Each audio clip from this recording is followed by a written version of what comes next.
Hi, I'm ELANE, bringing you the midday update live from the comfort of my home. I'll go straight to the first story.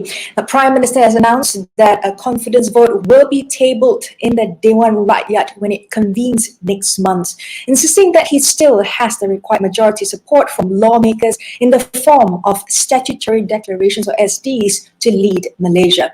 His cabinet and the current government bureaucracy will continue to function normally, with particular focus on reining in COVID-19 infections that remain above the 10,000 caseload daily. Now, his cabinet, the political turmoil comes after the president claims that enough of the party's federal lawmakers have signed declarations to withdraw its support from the Prime Minister and the Perikatan National Government. Next, Communications and Multimedia Minister Datuk Saifuddin Abdullah has said that the Prime Minister's announcement on the tabling of a motion of confidence for him at the Dewan Rakyat sitting in September proves that Malaysia's democracy is alive. The announcement could at least put an end to the debate over Muhyiddin's legitimacy as Prime Minister, often raised by the opposition. Now, going to the Parliament to get the support vote is a wise way. Otherwise, this will never end. PAS was praised for remaining consistent in supporting Muhyiddin despite the current political developments. Federal Territories Minister Tan Sri Anwar Musa has described Prime Minister Tan Sri Muhyiddin Yassin's relationship with the Yang di-Pertuan Agong as special. Now, he says the Prime Minister always started cabinet meetings by conveying His Majesty's decree, which includes reprimands, thus debunking the accusations of some quarters that the Prime Minister was a traitor. Muhyiddin, in his special announcement, says that he has informed Yang di-Pertuan Agong that he would prove his legitimacy as the Prime Minister in Parliament by allowing a motion of confidence for him to be tabled in the Dewan Rakyat in September.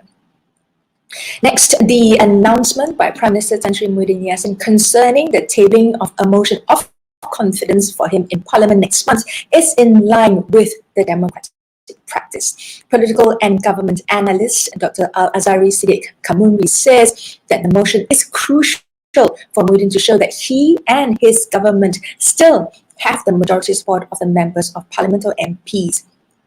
Dr. Al-Azhari says the legitimacy of his status as Prime Minister and Perikatan Nasional as the ruling government will be ascertained according to the law and constitution. Next, stop wasting time and effort on the change of government politics and instead put full attention to resolving the COVID-19 problem. Sabah Deputy Chief Minister Dr. Wakim Dun Salam says there's no guarantee that changing the government could stop the COVID-19 pandemic, and it is important for Gabungan Rakyat Sabah or GRS state government to continue resolving the problems for the people in Sabah. The GRS coalition comprises of Perikatan Nasional, Bersatu, Parti Solidariti Tanah Airku, Sabah Progressive Party or SAPP, and PAS, Barisan Nasional, UMNO, MCA, MIC, and Parti Bersatu Rakyat Sabah and PPS.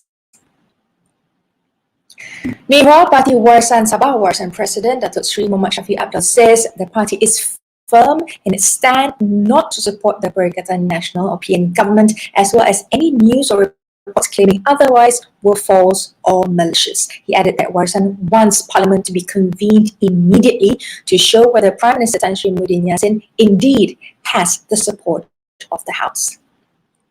Now, to weigh in on the current political climate, joining me is a geostrategist come political analyst, Azmi Hassan. Hi Azmi, welcome aboard. Let's dive straight into the first question. Now, Muhyiddin is to table this vote of confidence in Parliament come September, which is only next month. What are your thoughts on this? Let us know. Yes, Elaine, I think that's the best way forward because using statutory declaration, I think we have no idea who's supporting who signed what. It's been said that a member of parliament signed 2 SD supporting Muhyiddin and also not supporting Tan Sri Muhyiddin. So I think that's the best way forward. But the problem is that some of the quarters questioning why September, why not now, why not yesterday, I think. But to answer your question, Elaine, that's the best thing to do. Let the parliament decide the way forward. This has been long awaited. Now, on Monday, UMNO President Datuk Sri Ahmad Zahid Hamidi announced that enough of the party's federal lawmakers apparently have signed a declaration to withdraw its support for Muhyiddin. Now, why is Zahid Hamidi making such a move? Doesn't it seem like a do or die situation? Your thoughts, Azmi? Yes, Elaine, it's a do or die situation. Currently, it's been said that 11 of UMNO MPs withdrew the support towards the Prime Minister. I think withdrawing the support is the easy part.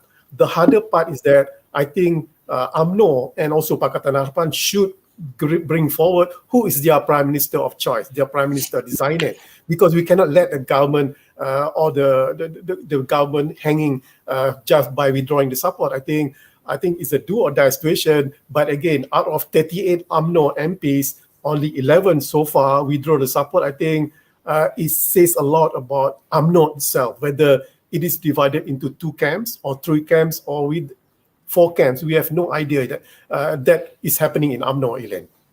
There's a lot that's up in the air at this point of time, Azmi. Now, UMNO and Zahid have, of course, previously, several times, in fact, announced their withdrawal of support for Prime Minister Tan Sri Muhyiddin Yassin's government. Now, with UMNO members holding key positions in the government, would it not be wise to support the Prime Minister? Your thoughts? Yeah, I think it's a very awkward position when UMNO as a party withdraw the support and ask its members of parliament to withdraw the support. This includes their deputy ministers and also ministers. But the problem, Elaine, right now is that a number of their ministers, for example, YB Khairi Jamaluddin, YB Dr. Adam Babar, is holding a very crucial portfolio. What I'm afraid that if both of them withdrew the support, it'll be a hanging balance in terms of our vaccine rollout, which is at a very critical stage right now. It is a very awkward situation, but Elaine, again, that's politics, only politicians. I also couldn't understand why this is happening, but I think these politicians know, I think their strategy is basically trying to score a point or to change a government. That's the weirdest thing that's happening right now, Elaine. Now, of course, you were mentioning about continuity, which is really crucial at this point of time. Now, on personal view front, the General Rakyat thinks that the government should be concentrating, of course, on national issues, mainly the pandemic. Now, what are you reading from what's happening in the public sphere? Yeah, I'm sure you concur with me, Elaine. The general feeling is that when you say general feeling of the Rakyat, this includes me and include you too. We want a stable government. We want a government to concentrate 100% on the current issue, which is the pandemic and the economy. But again, with the current ongoings of the political pressure coming from all over quarters, I think the government find it very, very difficult to concentrate. What the Rakyat want is that the government gave a full concentration so that the pandemic, we can go on with our life. But currently, Elaine, I'm sure you're working from home. You cannot go to the studio. We are not at our best possible situation right now. So we need the government to have a full concentration to handle this matter, Elaine. I think you nailed it on the head when you use the word stability, and that's what's missing at this point of time. And we look forward to having that sort of carry us through. Now, it is said that we have within the system a political pragmatism. Can you give an example of political pragmatism from elsewhere in the world, perhaps, just for context and how it subsequently played out? Yeah, I'm sure you're referring to UMNO ministers and deputy ministers inside the cabinet, but their party want to withdraw the support. I think that's a pragmatism. Let's take a very good example of New Zealand politics. Last year, when Jacinda Ardern, his Labour Party, won a majority, she can form a government without any other party, but she invite the Green Party just to get expertise from the Green Party. That's an ideal situation. But let me take a very extreme position. Israel, for example, the current government consists of the extreme right and the extreme left. And so in the middle, the Labour Party in the middle, and also in between the left and right, there is an Arab Party. And it's very difficult for them to work because of these particular differences in political ideology. But again, Elaine, that's pragmatic in politics because they want to govern the nation so that the nation can move forward. I think that's what's happening right now in Malaysia. It is weird, but we are holding on, Elaine. I think we need to rise above political, personal agendas and look at the bigger picture. And last but not least, Azmi, vote of confidence in Parliament. What's next in terms of best and worst case scenario? Lay it out for us. There are only two solutions or two possible come out. The first one is the Prime Minister Tan Sri Muhyiddin really got the majority. He has the majority proven in the Parliament. Then he can go forward with governing the nation. Or the next one, he lost the majority. Then according to our constitution, he need to step down. But the problem is, Elaine, who is the next Prime Minister? I think that's a big question. If you ask me personally, which one that I prefer, I wouldn't want to answer that because you didn't ask me, Elaine. So let's leave it as it is, Elaine. Okay, the decision is now in the hands of the MPs, and we look forward to the vote of confidence in Parliament. But that will, for certain, put things to rest. Any back talk at this point of time. Thank you so much, Azmi, for sharing your thoughts on this political scenario. There was, of course, geostrategist as well as a political analyst, Azmi Hassan, with us speaking about the upcoming vote of confidence that will be happening in September in Parliament. Next, many businesses in Malaysia have pinned hopes of being able to operate once again once their employees have been fully vaccinated against COVID-19. But can they make it compulsory for all staff members to do so? That's the question. Now, on July 28th, the Ministry of Domestic Trade and Consumer Affairs reported to be in the final phase of making COVID-19 vaccination of all employees in the retail sector as a precondition for companies to be given approval to resume operations during the National Recovery Plan, especially for economic activities that require face-to-face interaction. So to weigh in on this, I'm joined by Bala Subramaniam Selvam, advocate and solicitor, now to talk about whether employees can mandate that their employees be vaccinated and whether employees can refuse and what employees can do if that happens. Hello, welcome, Balan. I'll dive straight into the first question. This is really, I think, a lot of on a lot of people's minds. Can employers make vaccination compulsory for employees? What is the short answer on this? Definitely yes. This is it refers to the term of contract. It's if the condition is such in the letter of appointment, then the employee got no choice but just have to accept it and go for vaccination compulsorily. So that is if it's in the contract. If it's already an existing employee, how does that work then? The contract can choose to reject the compulsory requirement from the employer because it's not stated. So when it's not stated, it's a choice of the employee to go for it, for the vaccination or otherwise. And unless the government make it mandatory by a legislation, then the employee got no choice. He has to go for a vaccination, even after the contract has been given to him earlier, which is like 2-3 years ago.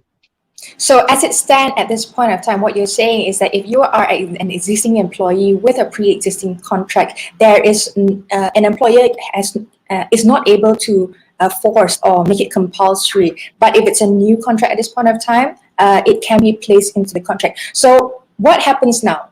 What if an employee at this point of time says no to vaccination? What can be done? Well, the employee can introduce a policy in terms of policy to make the staff to go for a vaccination. It all depends on the vulnerability of the position itself. Otherwise, you can't compel someone to go for vaccinations. The company can take a disciplinary action if someone refuses to go, because this is all about health risk and public health and safety. So it's more to we depart from law, but we have to look at the bigger picture, that is the public health safety. Now, of course, there are employees who can say no to vaccination due to health conditions. What about those kind of scenarios? What are your thoughts on those? Oh, that's their right. If medical complications arise and the staff is, let's say, is allergic for some form of, after vaccinations, or he wants to take a precautions, that is his right. That's given under law. You can't compel someone, because what if something goes wrong after taking the vaccination? Can the employee, can an employer guarantee anything that he'll be compensated, or they can saying that there won't be any consequences? So therefore, for medical reasons, the employee always has his rights to say no.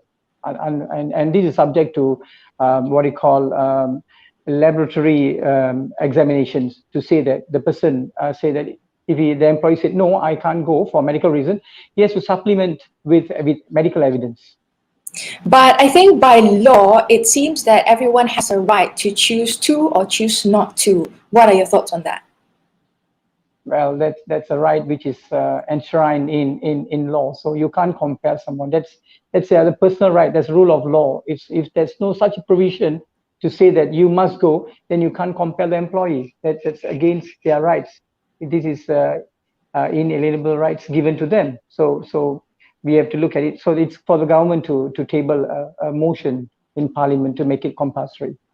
And then I have the question with regards to medical records as well. As far as I understand, there is also personal protection in terms of exposing your medical details. What about those questions? If someone were to ask you to give your medical records, is that something that they can do? When it comes to employer, I think the Data Protection Act will just allow them to provide details of your medical records, because you are being an employee of a company or an organization. The employer has all the rights to know your medical complication. This is actually for contingency purpose, whether to recruit someone with let's say with an ailment or illness. So I think the Data Protection Act will come in if the medical record is given to a third party without the consent. When an employee gives his medical records to the employer, it's already assented, it's approved. So it's unless it's passed to a third party. Now I think this is not an issue at all. Okay, great. So that clarifies the matter. And just to reiterate earlier, putting it into an employment contract and putting it in writing, and this is possible. Perhaps a little bit more details on this front, Bala. Yes, definitely. It's a right of the employer. If any recruitment, let's say new recruitment, new employment, you can enact that provision saying that the employees, the prospective candidate, upon being offered employment, shall go for a mandatory vaccinations. But for the existing contracts, it all depends whether it's a policy, whether the employee wants to go for it. If he doesn't go for it, usually people are talking for constructive dismissal, for disciplinary actions. I think that's far-fetched consequence at the moment. Let's look at the health and the public health safety risk, and don't look at a law per se. But I think for the existing contracts, it's something which is at the moment is lacuna until Parliament enacts a law saying that across the board, everybody, all workmen should go for vaccinations. Until then, you can't compel. And if that happens, there must be some kind of protection if everyone is compelled to do so by law. What are legal actions or provisions in place for that? The law has not been enacted yet. So until it's been promulgated, that there's something that nobody knows how the government going to enact, what kind of conditions, what kind of proviso, what are the legal requirements, yet to be seen. We'll see. UK already implemented it. On 11 November, UK, most of the care home workers must be compulsorily vaccinated. Now let's quickly talk about existing scenarios. If action is taken, what can be taken without Parliament enacting a new law? Well, the employers can take actions like for misconduct, refusal of taking vaccinations is something can be subject to a disciplinary action, and the employee will be subject for domestic inquiry. Then if could establish that he is recalcitrant, then he will be subject to terminations, because if let's say, depending on the job nature, whether it's a vulnerable person of spreading the virus, and if the employer said please go on, if he refuses, then it may be subject to terminations and dismissal, and the employee will have its rights for wrongful dismissal. You always have a avenue in Industrial Relations Act to seek remedy, and you can file a case with Industrial Relations Department for further adjudications. So both parties have their rights to be able to fight the case. Now, in closing, I have less than a minute left. Perhaps you can talk about, can the government make COVID-19 vaccination mandatory for employees? Why not? This is public health safety. We look at the bigger picture. This is to mitigate the risk of health conditions, which cause COVID cause a serious illness. So therefore, for general public benefits, I think it should be made mandatory, unless for reason of medical complications, and we have to take into religious reasons perspective. Thank you so much for sharing your thoughts on that. Now, that was, of course, Balasubramaniam Selvam, advocate and solicitor, talking to us about whether employers can mandate their employees to be vaccinated. Now, next, Senior Minister of Foreign Affairs, Datuk Sri Hishamuddin Tun Hussein, is expected to speak on vaccine hoarding and emphasize on the importance of fair distribution at the first meeting of the International Forum on Vaccine Cooperation tonight. The forum, organized by China's Ministry of Foreign Affairs via an online meeting platform, will focus on vaccine production capacity and technology collaboration towards greater vaccine accessibility and affordability for developing countries to combat the COVID-19 pandemic. Now, according to a statement from Malaysia's Ministry of Foreign Affairs, Wisma Putra today, Hishamuddin will also stress on the urgent need for vaccines to be made accessible and affordable as the way forward in combating the pandemic. Next, on the business front, at 10:30 a.m. today, there were 399 gainers, 264 losers, and 430 counters traded unchanged on the Bursa Malaysia. Turnover was at 1.823 billion shares, valued at 659.439 million ringgit.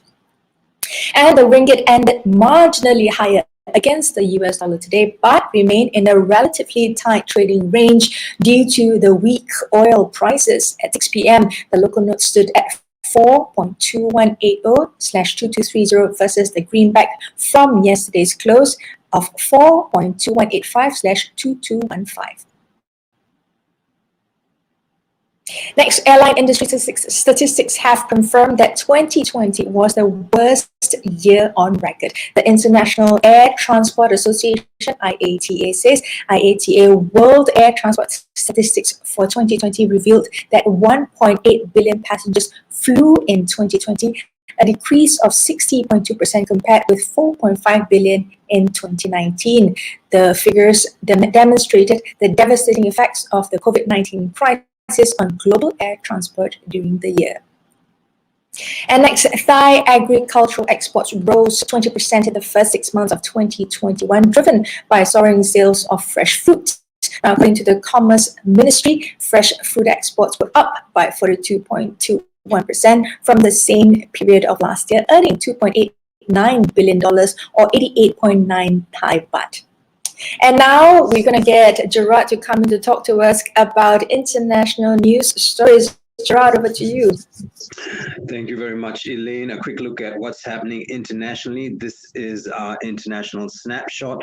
Now, the World Health Organization on Wednesday called for a moratorium on COVID-19 vaccine booster shots until at least the end of September to address the drastic inequity in dose distribution between rich and poor nations. YBKJ has been talking about this for the longest time, but it seems to be falling on deaf ears.